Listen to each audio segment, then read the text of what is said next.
Hello hi అండి, ఎలా ఉన్నారు? బాగున్నారా? Welcome to our channel. ఎలా ఉన్నారండి? బాగున్నారా? ఈరోజు నేను మీతో కొన్ని విషయాలు నా ఫస్ట్ చెప్పాలనుకుంటున్నాను. నా ఫస్ట్ ఫ్లైట్ ఎక్స్పీరియన్స్ ఎలా ఉంది, నేను ఎలా వచ్చాను, ఏ ఇయర్లో వచ్చాను, నేను కువైట్కి వచ్చినప్పుడు ఎంత డబ్బు ఖర్చు అయిందనేది మీతో షేర్ చేసుకోవాలనుకుంటున్నానండి. నేను మర్చిపోలేను నేను ఎలా వచ్చాను ఏంటి అనేది మీతో షేర్ చేసుకోవాలి అనుకుంటున్నాను. ఓకేనా? ఫస్ట్ అయితే మీరు ఎవరైనా కొత్తగా నా ఛానల్ చూస్తున్నట్టయితే లైక్ చేయండి, షేర్ చేయండి, సబ్స్క్రైబ్ చేసుకోండి, బెల్ బటన్ కొట్టండి. అప్పుడే నా నోటిఫికేషన్స్ మీకు వస్తాయి. నేను ఏ వీడియో పెట్టినా కూడా నోటిఫికేషన్ వస్తుందన్నమాట. మీరు లైక్ చేయడం వల్ల నా వీడియోస్ ఇంకా కొంతమంది చూడడానికి అవకాశం ఉంటుంది. ఓకేనా? తప్పకుండా అయితే సబ్స్క్రైబ్ చేసుకోండి, సపోర్ట్ చేయండి. ఫస్ట్ అయితే నేను ఎప్పుడు కువైట్కి వచ్చాను అంటే 2011లో నేను కువైట్కి వచ్చాను. 2011 7వ నెల 7వ తేదీ నేను అక్కడ ఫ్లైట్ ఎక్కాను. ఓకేనా? 2011 7వ నెల 7వ తేదీ అక్కడ ఫ్లైట్ ఎక్కాను. అంటే ఎక్కడ ఎక్కానంటే నేను ఢిల్లీలో ఎక్కాను. ఢిల్లీకి వెళ్ళాను అనమాట. నేను కువైట్కి రావడానికి ఢిల్లీకి వెళ్ళాను. ఢిల్లీకి ఎందుకు వెళ్ళాను అంటే నా ఏజ్ అప్పుడు చాలా చిన్న ఏజ్ అనమాట. 18 ఇయర్స్ ఉంటుంది నా ఏజ్. నేను కువైట్కి వచ్చినప్పుడు కరెక్ట్గా 18 ఇయర్స్. చిన్న ఏజ్ కదా, నన్ను పంపించడానికి కుదరదు అనమాట. అదిగాక ఏమవుతుందా, పుసింగ్లో వచ్చాను నేను. పుసింగ్లో వచ్చాను, అందుకోసం నన్ను ఢిల్లీ నుంచి పంపించారు. అక్కడి నుంచి వెళ్ళేదానికి అవకాశం ఉంది అని చెప్పి పుసింగ్లో పంపించడానికి నన్ను ఢిల్లీకి రమ్మన్నారు. ఢిల్లీకి వెళ్ళాము. ఢిల్లీకి వెళ్ళినప్పుడు మేము ఎన్ని రోజులు అక్కడ ఉన్నామంటే కరెక్ట్గా 15 రోజులు ఉన్నాము. 15 రోజులు 16 రోజులు ఉన్నాము అనుకుంటా. 16 కరెక్ట్గా 16 రోజులు ఉన్నాము. 16 రోజులు ఉన్న తర్వాత అక్కడ 7వ తేదీ నన్ను ఫ్లైట్ ఎక్కించారనమాట. ఫ్లైట్ ఎలా ఎక్కించారో అది కూడా చెప్తాను అండి. అసలు నా కాలేజీకి వెళ్ళాము. 7వ తేదీ నన్ను అక్కడ ఢిల్లీలో పుసింగ్లో ఎక్కించారు. ఎలా ఎక్కించారంటే నన్ను మస్కట్ ఫ్లైట్కి ఎక్కించారు. ఎలా అంటే నాకు ఒక సిస్టర్ మస్కట్లో ఉన్నట్టు నేను టూర్ వీసా పైన మస్కట్ వెళ్ళేటట్టు క్రియేట్ చేశారనమాట నన్ను పంపించడానికి. ఓకేనా? నాతో పాటు ఇంకా ఇద్దరు జాయిన్ అయ్యారు. నాతో పాటు తోడు పంపించారనమాట. అంటే వాళ్ళు కూడా కువైట్కి వస్తున్నారు, వాళ్ళు కూడా పుసింగ్లోనే వస్తున్నారు. వాళ్ళు ఇంతకుముందు వేరే కంట్రీస్కి వెళ్ళారంట. ఖత్తర్కి ఒకరు, బహ్రెయిన్ అక్క వాళ్ళు. అయితే అక్క వాళ్ళు చాలా మంచి వాళ్ళు. నిజంగా వాళ్ళు లేకుంటే అసలు నాకు ఏం తెలియదు అనమాట. చాలా ధైర్యం చెప్పారు నాకు. అక్క వాళ్ళు ఎక్కడున్నా బాగుండాలని ఆ దేవునికి దువా చేస్తాను. ఎందుకంటే నాకైతే ఏం తెలియదు. వాళ్ళు కొద్దిగా పెద్దవాళ్ళు అనమాట, వాళ్ళకి తెలుసు. వాళ్ళతో పాటు వెళ్ళాను నేను. అక్కడ మస్కట్లో మా సిస్టర్ ఉంది ఇట్లా అని చెప్పి మాకు కొన్ని పేపర్స్ ఇచ్చారు. కొన్ని పేపర్స్ ఇవి పక్కన సపరేట్గా పెట్టుకో, ఇంకా ఈ పేపర్స్ వచ్చేసి మన సిస్టర్ దగ్గరికి వెళ్ళినట్టు వీసా అవి చూపించారు. అక్కడ ఇక్కడ బోర్డింగ్లో చూపించని చెప్పి ఇచ్చారు. తర్వాత మీరు మస్కట్ వెళ్ళాక వెయిటింగ్ ఉంటుంది, డబ్బులు తీసుకొని వెళ్ళండి అక్కడ మీరు తినడానికి అని చెప్పి ముందే చెప్పారనమాట మాకి. సరే అని చెప్పి తీసుకెళ్ళాము. పేపర్స్ ఫ్లైట్లోకి ఎక్కాక పేపర్లు మార్చేయండి, అప్పుడు ఆ పేపర్లు ఎవరికి చూపించద్దండి, లేదంటే ప్రాబ్లం అవుతుంది, ఇది మాత్రం మీరు జాగ్రత్తగా పెట్టుకోండి అని చెప్పారు. ఎందుకంటే మేము పుసింగ్లో వస్తున్నాం కాబట్టి.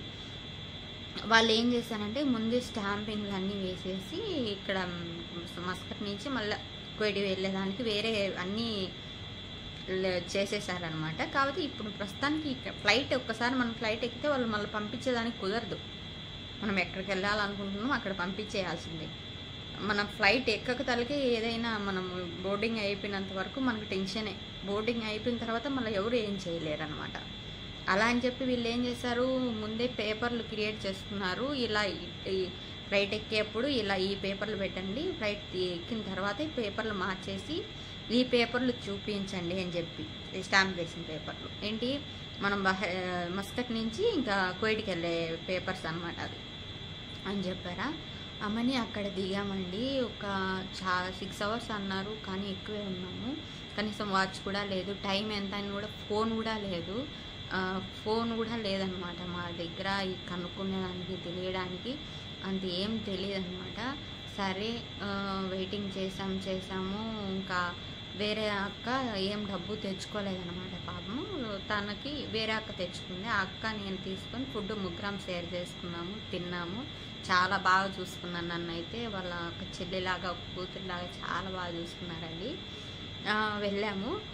వెళ్ళిన తర్వాత అక్కడి నుంచి ఏమైందంటే డైరెక్ట్ మనకు కువైట్ ఫ్లైట్ ఎక్కలేదనమాట. మళ్ళీ అక్కడి నుంచి బహ్రెయిన్కి ఫ్లైట్ వెయిటింగ్, బహ్రెయిన్కి వేశారు ఫ్లైట్. అది కూడా మళ్ళీ వెయిటింగ్. ఏంటంటే నేను 2 days ఇక్కడే నాకు అయిపోయింది. నాకు 2 days నేను ఈ జర్నీలోనే ఉన్నాను అనమాట. నాకు ఏం తెలీదు. ఫస్ట్ అయితే నాకు టెన్షన్, భయము. అసలు నేను ఫ్లైట్ ఎక్కుతున్నానని ఆ సంతోషం లేదు. మైండ్ అయితే అసలు పని చేయలేదన్నమాట. వెళ్తున్నానంటే వెళ్తున్నా అంతే. తీసుకెళ్తున్నారు నన్ను వాళ్ళు అంతే. వెళ్తున్నా, నా పరిస్థితి వల్ల బాగాలేక నేను వెళ్తున్నా అంతే. నాకు అదొకటే మైండ్లో ఉంది. ఏంది, నేను వెళ్ళాలి, పని చేయాలి, డబ్బులు సంపాదించాలి. నా మైండ్లో ఇది ఒక్కటే ఉంది. అది ఇంకేం లేదనమాట. అవన్నీ బహ్రెయిన్కి వెళ్ళామా. బహ్రెయిన్లో మళ్ళీ వెయిటింగ్.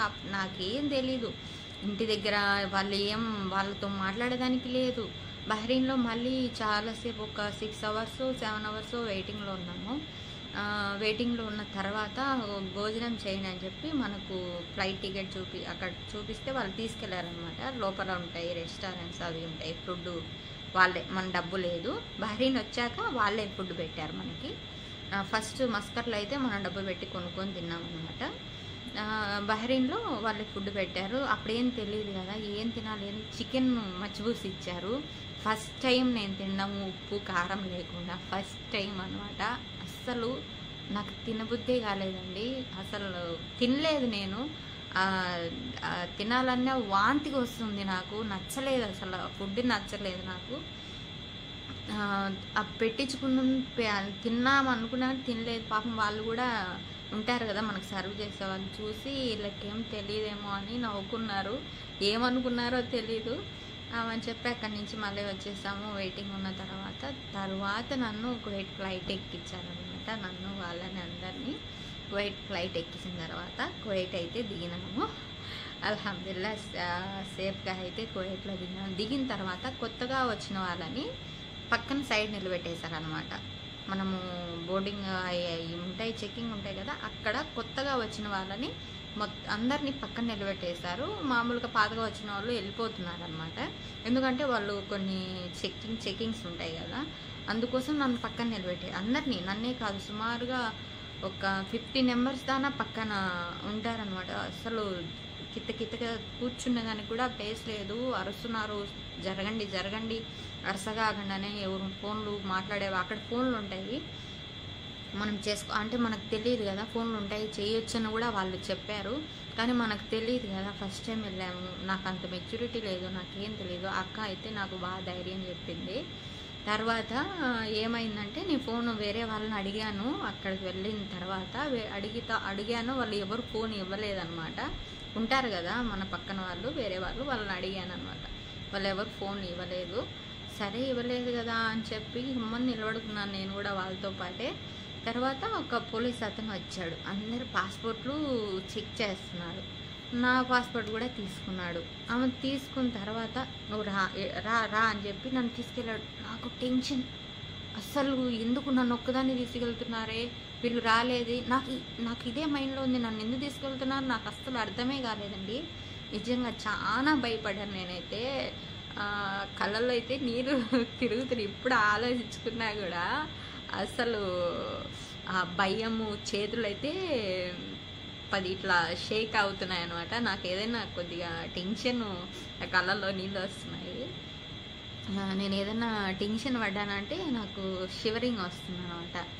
అంటే అంతే, నాకు ఏమో అలాగా నాకు టెన్షన్ ఎక్కువ అయిపోతే బాడీ షివర్ వస్తుంది. అలా అయిపోయింది. తర్వాత ఆమెని డైరెక్ట్ తీసుకెళ్ళాడు. ఏం స్టాంపులు ఏం వేపిలేదనమాట. డైరెక్ట్ తీసుకెళ్ళాడు. అక్కడికి వెళ్ళి చూస్తే మా డాడీ గారు వచ్చాడు. అసలు ఇంకా నీళ్ళు కారిపోతే ఏడ్చేసాను అనమాట. మా డాడీ గట్టిగా పట్టుకొని ఏడ్చేసాడు. మా మేడం చూసి భాష మీ కూతురేనా, మీ కూతురే. ఫస్ట్ టైం మా మేడంని చూశాను నిజంగా. మళ్ళీ మా కూతురే. మా మేడం వచ్చి సలాం చెప్పింది, నేను సలాం చెప్పాను అనమాట. భాష మీ కూతురా, ఇంత చిన్నపిల్ల మీ కూతురా అని అడిగింది. మా కూతురే మేడం అని చెప్పి. అసలుకి 2 days అయింది కదా, 2 days అయిపోయింది. నా గురించి ఏం తెలీదు వాళ్ళకి, నేను ఎక్కడున్నానో తెలీదు. అంటే ఇప్పుడు అక్కడ ఎక్కితే మరుసటి రోజు ఇక్కడ దిగుతాం, కానీ 2 days నేను వెయిటింగ్లో ఉన్నాను కాబట్టి టెన్షన్ అయిపోయింది వీళ్ళకి. ఏమైంది, అది కాక పుసింగ్లో టెన్షనే కదా. ఇంకా సరే అల్హమ్దుల్లా నేనైతే చాలా సేఫ్గా అయితే దిగానండి. మా మేడము మా డాడీ చెప్పాడు, ఫస్ట్ మా డాడీ వచ్చాడంట ఎయిర్పోర్ట్కి. ఫ్లైట్లు ఉన్నాయంట, నేను రాలేదంట. ఫ్లైట్లు వస్తున్నాయంట, అన్ని ఫ్లైట్లు చెక్ చేస్తాడంట, అసలు నేను రాలేదు. మళ్ళీ మా మేడం తీసుకొచ్చాడంట. మా మేడము 2 days వాళ్ళతో ఫుల్ ఫైటింగ్ అనమాట. మా మనిషి వచ్చింది, ఫలానా టైంకి వచ్చింది, ఫలానా ఫ్లైట్కి వచ్చింది, ఏం చేశారు, ఇక్కడ పోయింది. తను లాయర్, మా మేడం లాయర్ అనమాట. ఆమెని చాలా గొడవ వేసుకుందంట. మా డాడీ చెప్పాడు నాకు. మా మేడం వచ్చినాక మేడం వస్తానే వాళ్ళు తీసుకొచ్చి ఇదమ్మా మీ మనిషి అని చెప్పి మా మేడంకి అప్పచెప్పారు. అల్హమ్దుల్లా అలా వచ్చానండి. నా ఫస్ట్ ఫ్లైట్ ఎక్స్పీరియన్స్ అయితే 3 ఫ్లైట్లు మారాను నేను. Delhi to Muscat to బహరీన్ to Kuwait. నేనే 3 ఫ్లైట్లు మారాను. అలా వచ్చానండి కువైట్కి. నా ఫస్ట్ ఎక్స్పీరియన్స్ ఇది. తర్వాత నాకు ఎంత ఖర్చు అయిందంటే డబ్బులు 1,00,000 రూపాయలు ఖర్చు అయింది. ఇప్పుడు 2011లో నాకు 1,00,000 రూపాయలు ఖర్చు అయింది. మెడికల్ మళ్ళీ సపరేట్ అనమాట. ఓన్లీ నేను పుస్సింగ్లో రావడానికి 1,00,000 రూపాయలు ఖర్చు అయింది. ఎంత 75,000 వాళ్ళు తీసుకున్నారు. ఒక 25,000 నా ఖర్చులకి. అక్కడ మేము 15 రోజులు ఉన్నాం కదా, 15 రోజులకి హోటల్కి, భోజనానికి ఛార్జెస్ ఉంటాయి కదా, దానికి ఖర్చు అయిందనమాట. టోటల్లీ 1 lakh నాకు ఖర్చు అయ్యిందండి. అలా జరిగింది నా ఫస్ట్ ఫ్లైట్ ఎక్స్పీరియన్స్. నేను ఇమాజిన్ మర్చిపోలేనమాట ఆ రోజులు. నాకు ప్రతిరోజు గుర్తు చేసుకుంటూనే ఉంటాను నేను ఎలా వచ్చాను ఏంటి అనేది. ఎవరు అన్నీ బాగుంటే ఎవరు కువైట్కి రారండి, వాళ్ళ పరిస్థితుల వల్ల వస్తారు. కాకపోతే ఇక్కడికి వచ్చాక అందరూ కువైటర్లో ఒకలాగే ఉండరండి. చాలా మంచి వాళ్ళు ఉంటారు, చెడ్డ వాళ్ళు ఉంటారు, అటు ఇటు ఉంటారు అనమాట.